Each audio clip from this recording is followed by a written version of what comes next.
मैं कहता हूं कि कालानी परिवार का राजनीतिक अस्तित्व समाप्त हो चुका है। वह पूरी तरह से असमंजस में है कि किस तरफ जाएं।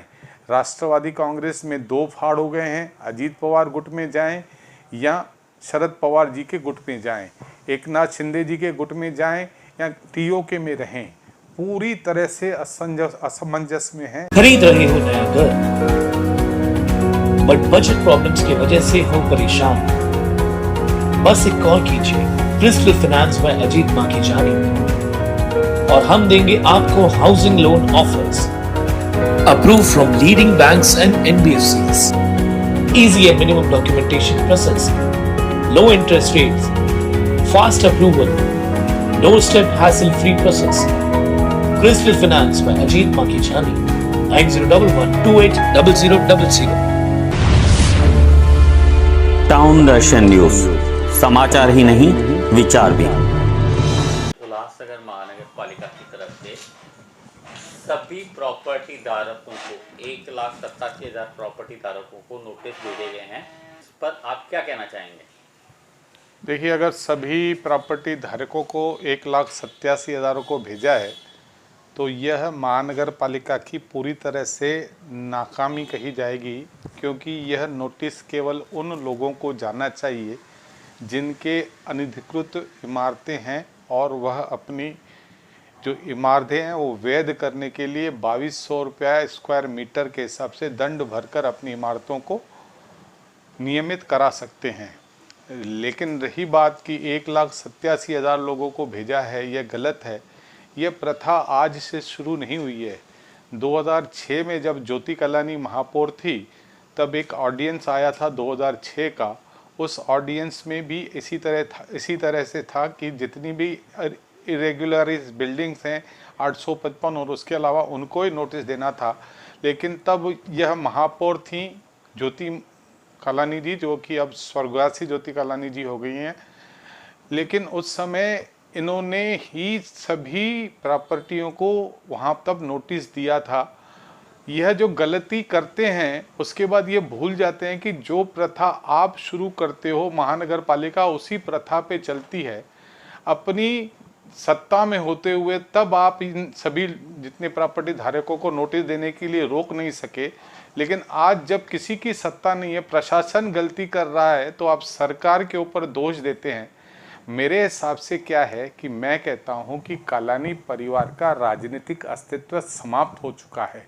वह पूरी तरह से असमंजस में है कि किस तरफ जाएं। राष्ट्रवादी कांग्रेस में दो फाड़ हो गए हैं, अजीत पवार गुट में जाएं या शरद पवार जी के गुट में जाएं, एकनाथ शिंदे जी के गुट में जाएं या टीओके में रहें।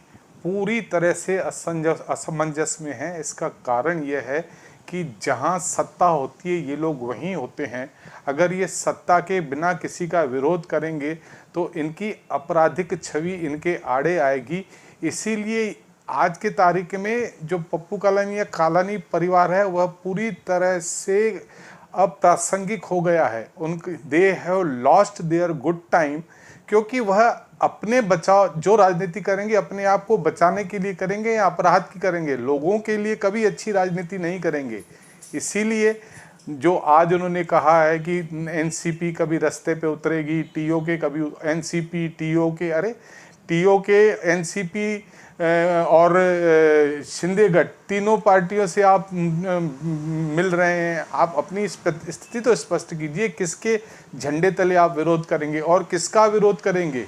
सरकार का विरोध करने की आप में ताकत है तो जरा देखें कब उतरते हो रास्ते पे। मैं आपको चुनौती देता हूँ, रास्ते पे उतरिए, हम भी देखें आप में कितनी ताकत है। पिछले 1 साल से जब से महानगर पालिका नहीं है आपने कितने मोर्चे किए हैं।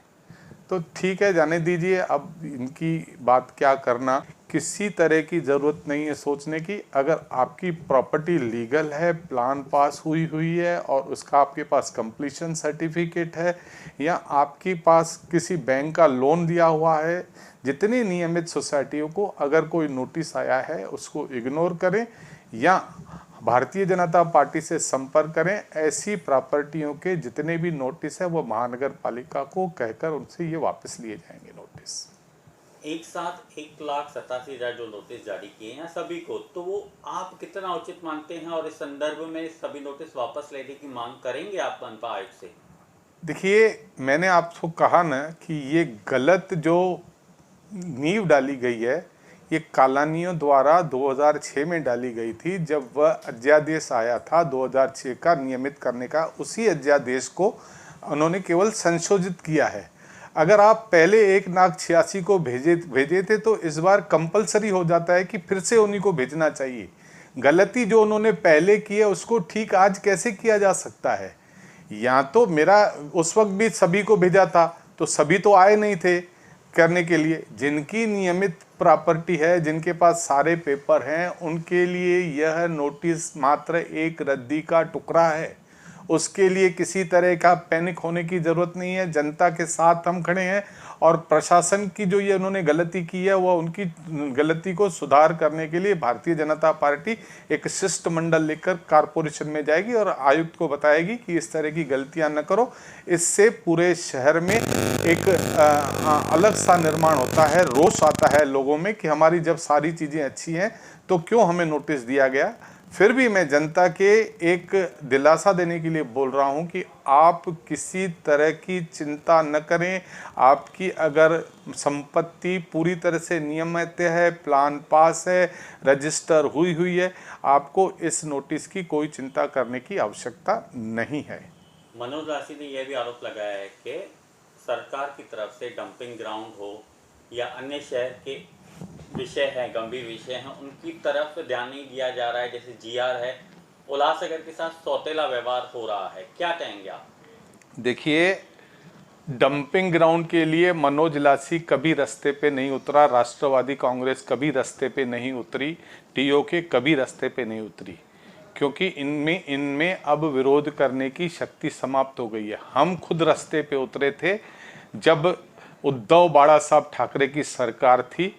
आज जब पूरी स्थिति पता पड़ गई है कि बदलापुर में एक जगह पर उसका ठेका निकल गया है, निविदा हो गई है, उल्लासनगर, अंबरनाथ और बदलापुर का कचरे को वहां पर पूरी तरह से विलगीकरण किया जाएगा। उसके ऊपर सारा काम करके उसके लिए वह निविदा शुरू हो गई है और कुछ ही दिनों में देखिए, आज आपने उसकी नींव डाल दी है, प्लाट खरीद लिया, आपने निविदा कर ली, अब सारा कचरा वहां पर जाएगा, उसके ऊपर प्रोसेस होगा और ये डंपिंग ग्राउंड का प्रश्न खत्म हो चुका है। केवल मात्र जब तक वह जितनी कंस्ट्रक्शन का काम करने में समय लगेगा उतना ही हमको समय लगेगा, बाकी सारी चीज़ें ठीक हो गई है।